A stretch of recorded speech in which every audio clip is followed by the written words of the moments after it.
Друзья, сегодня я хочу рассказать об одной поездке.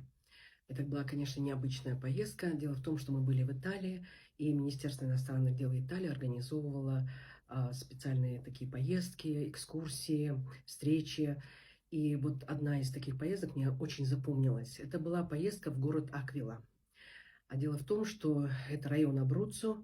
Аквила находится в 100 километрах от Рима, и там произошло сильное землетрясение. И по этому случаю, спустя время нас повезли туда. Нас было человек 25 иностранцев разных стран. И когда мы туда приехали, я помню, как мы в Риме ощутили толчок от этого землетрясения. То есть это было мощное землетрясение. И когда мы туда подъехали, там буквально были руины. От этого города, от центральной части города остались одни руины, оцепления, ограждения. И на этих ограждениях решетчатых висели ключи и записки. И пока мы читали эти записки, обходили, все это смотрели, это, конечно, было очень волнительно, мы все плакали. Там было написано: наш город, мы восстановим город, мы все потеряли, город будет жить, мы любим свой город и так далее. И висели ключи от квартир, то есть домов уже не существовало. Кстати сказать, правительство поселило людей этого города за пределы города. Там были выстроены буквально картонные такие дома. Ну, видно было, что они спешно их строили для того, чтобы их обеспечить жильем. И тут вышел к нам главный архитектор города и стал рассказывать о том, что произошло, что потеряно, что разрушено и так далее. И тут кто-то из наших женщин спросил: а кто вам помогает? Есть ли какие-то страны, которые вам помогают?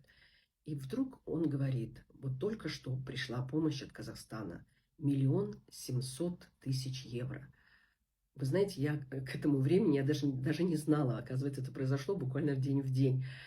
И тут все посмотрели на меня, и у меня прямо слезы наполнили глаза мои, и подходит этот главный архитектор, пожимает мне руки, все начали меня обнимать, целовать, и было очень-очень волнительно для меня, я просто со слезами стояла там. И потом он сказал, что другие страны не помогли, не все помогли, были совсем незначительные суммы, а США тогда не помогли вообще, то есть не выделили деньги, возможно, позже. И когда он сказал, что Казахстан выделил эту сумму для реконструкции, восстановления церкви Сан-Биаджо-де-Метернум и часовни, и вот это 17-18 век.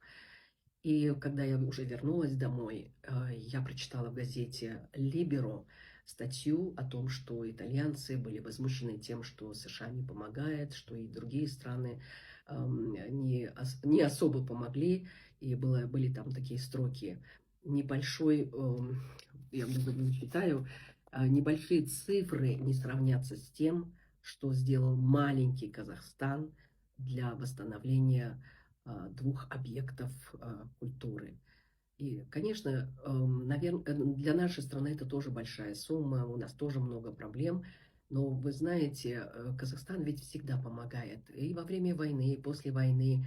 И здесь вот этот дружеский жест, возможно, очень щедрый жест, он действительно сплотил наши народы, и итальянцы были очень благодарны нам.